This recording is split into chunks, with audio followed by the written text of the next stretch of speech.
Please, माननीय सदस्य, आपको बोलने का मौका दिया जाएगा, लेकिन आप बार बार उठोगे तो मौका नहीं दिया जाएगा। ये सदन है, सभी माननीय सदस्यों आग्रह, आपको मौका दिया जाएगा। आप एक पार्टी के हो और आपको मौका देंगे, लेकिन बीच बीच में नहीं उठते हैं, नहीं तो आपका समय खत्म हो जाएगा। नो, आप भी अपनी बात कहना। अधीर रंजन चौधरी जी।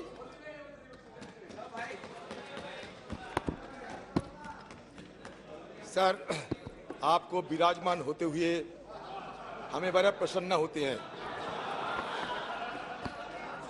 सर, सबसे पहले मैं ये कहना चाहते हैं कि कल ही ये मुद्दा सदन में आने वाले थे, हम तैयार होकर बैठे भी थे, यहाँ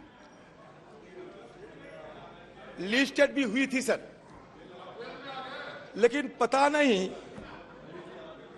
सत्तारूढ़ पार्टी की तरफ से, कल मैं आसन पे नहीं था इसलिए नहीं आया सर, सत्तारूढ़ पार्टी की तरफ से कल सदन को ठप कराया गया। ये हमारी संसदीय परंपरा में ऐसा नहीं देखा कि ये संसद ठप कराते हैं और सत्तारूढ़ पार्टी खुद, और दूसरी देखा कि हमारे गृह मंत्री नदारत रहे सदन से, और स्टेट मिनिस्टर होम वो भी नदारत रही। तो बाद में पता चल कि अंदर की बात क्या है। अंदर की बात यह है कि मोदी जी के साथ हमारे अमित शाह जी शायद कहीं घूमने गए और सदन को अपने भगवान की मर्जी पे खिलौने की तरफ फेंक के चले गए।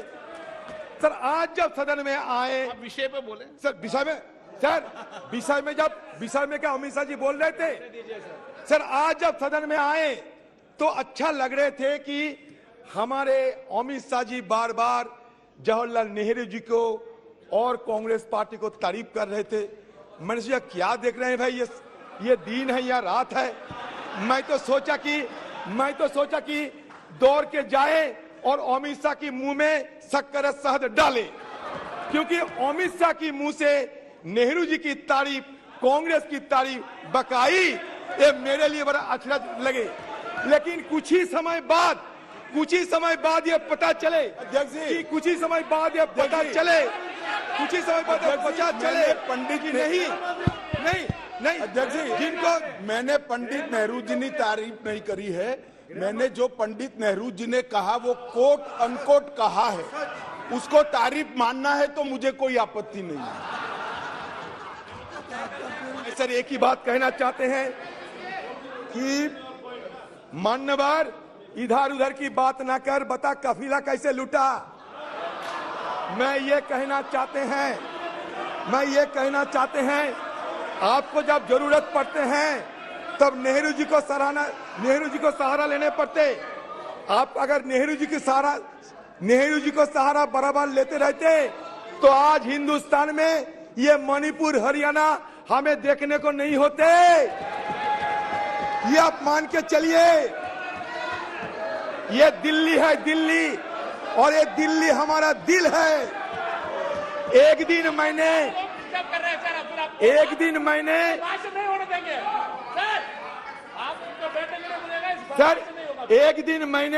अपने रूह से पूछा, ये दिल्ली क्या है।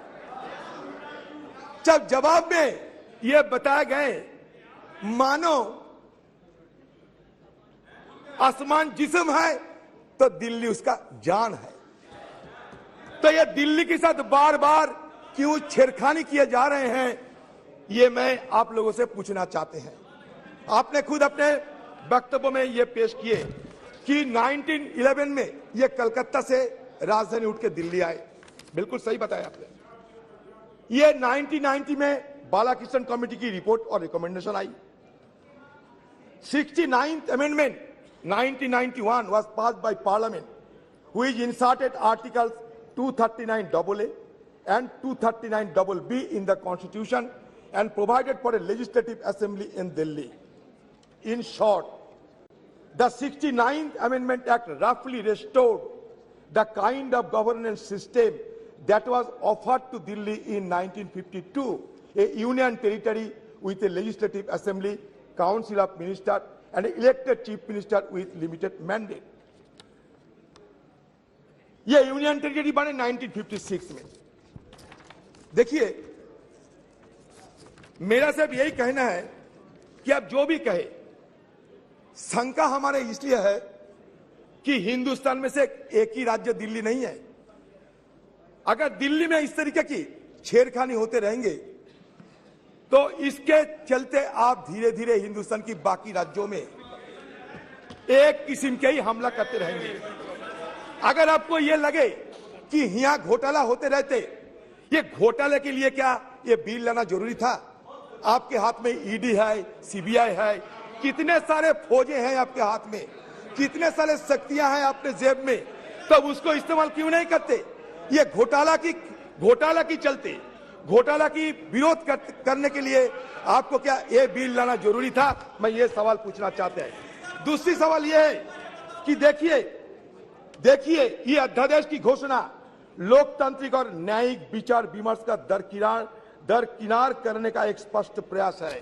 क्योंकि मैं बता रहा हूं, क्योंकि सुप्रीम कोर्ट की 2023 संविधान पीठ के फैसले के महज 6 दिन बाद ही 17 मई 2023 के अध्यादेश को मंजूरी देने वाले कैबिनेट प्रस्ताव पारित किया गया था, जबकि अध्यादेश को 19 मई को ही कानूनी रूप दिया गया और उसी शाम जैसे ही सुप्रीम कोर्ट की छुट्टियां शुरू हुई, इस अध्यादेश को जनता के लिए लागू कर दिया गया। ये सही है, ये गलत? अब बताओ, इतना जल्दबाजी क्यों आपको लगे कि अध्यादेश के तहत ये बिल लाना जरूरी समझा है आपने? क्यों ये अध्यादेश लाने की क्या जरूरत थी?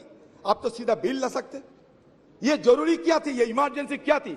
एक्स्ट्रा ऑर्डिनरी सिचुएशन क्या थी उस समय? आपको सदन में ये बताना पड़ेगा।